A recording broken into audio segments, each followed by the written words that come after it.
Welcome to the People Chronicles. I'm Jackie Hoffman. The People Chronicles gives you a platform to tell your story, no matter who you are or where you're from, in the Berks County community.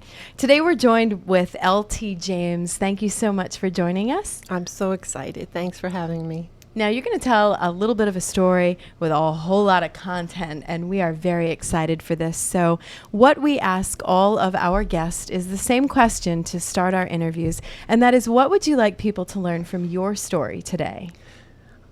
I would love for people to know that in every life, there's someone that encourages you, provides you with inspiration and courage. And the two people in my life were my mother and my Aunt F, who raised me.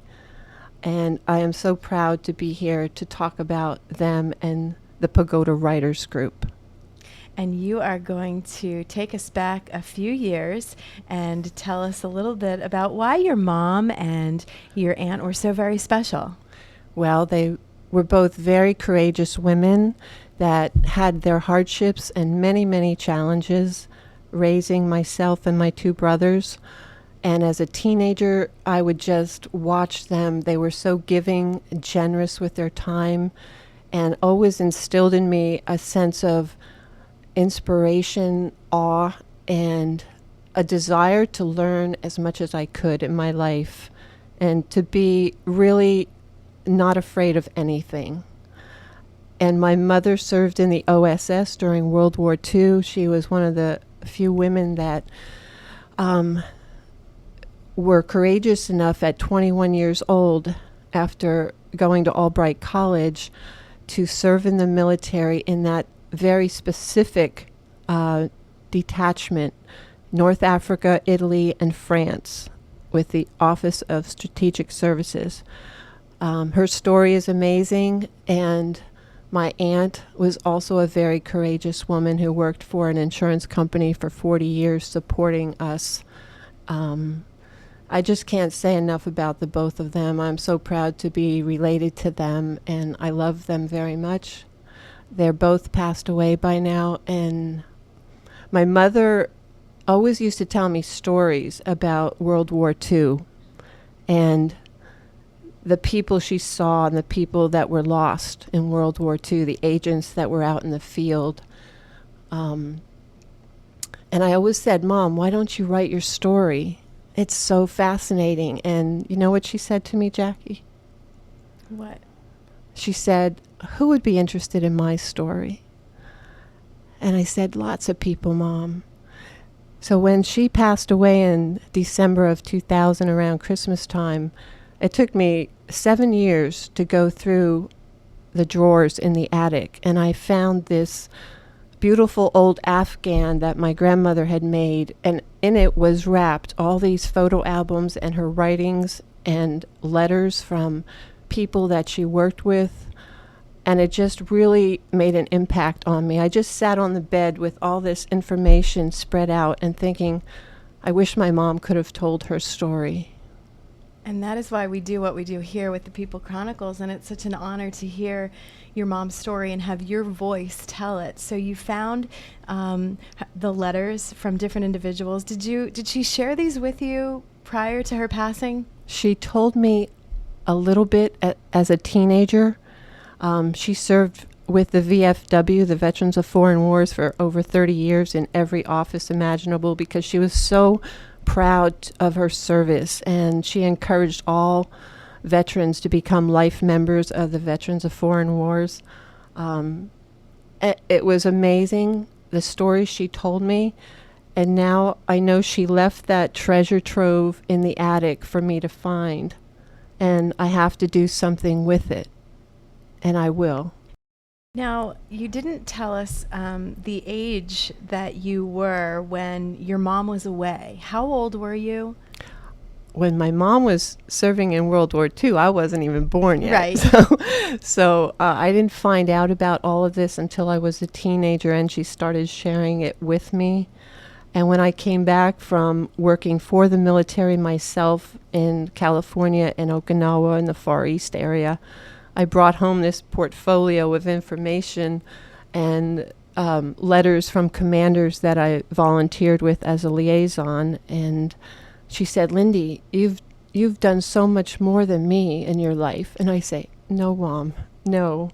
What you did was amazing. You went overseas in a time when women, that wasn't what they were really supposed to do at the time, and it was a different era. But you did it along with thousands and thousands of other women, and you were the amazing generation, and I'm so proud that I'm your daughter." And so you grew up with the influence of having these two strong women in your life.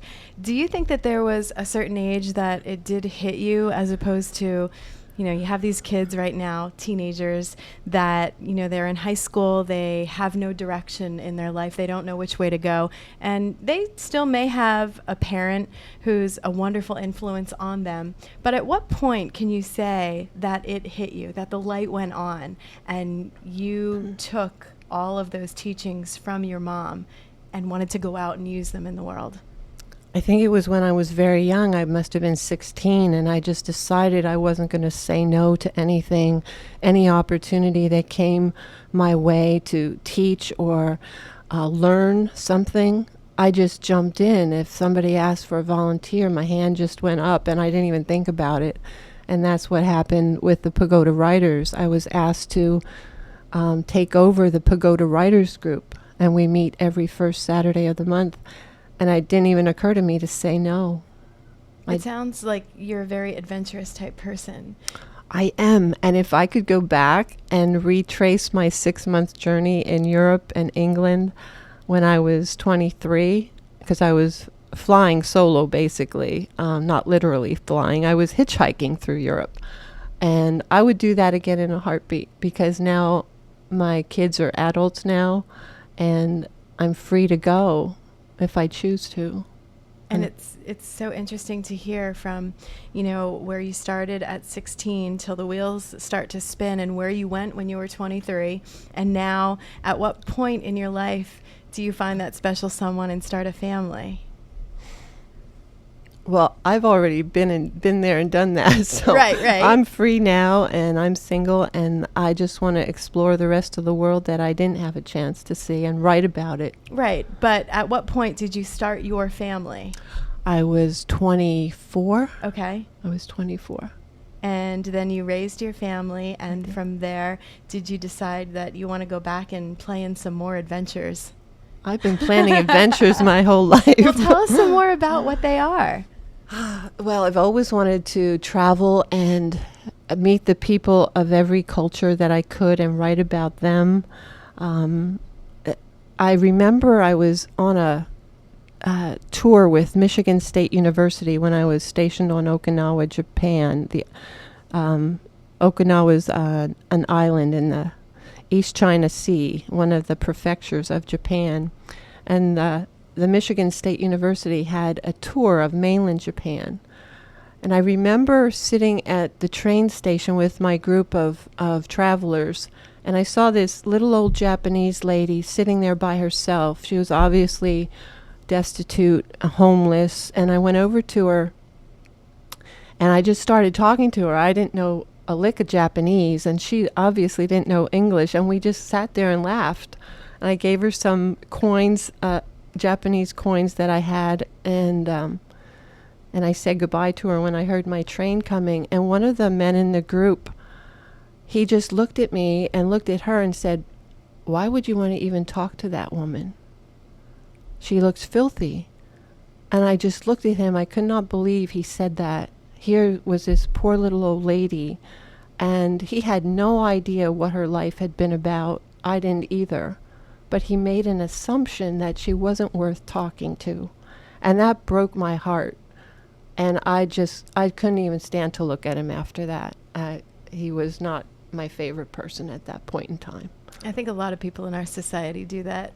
judge books by their covers. Yeah. And that's what we're here to do, is let people tell stories. And we're going to take a short break. And when we do come back, I want to find out what it is that you think your mom would want you to let people know that's most important, and your aunt. So if it's you that has the pen and paper and you're telling her story, what do you think that she is saying to you when we come back on the People Chronicles?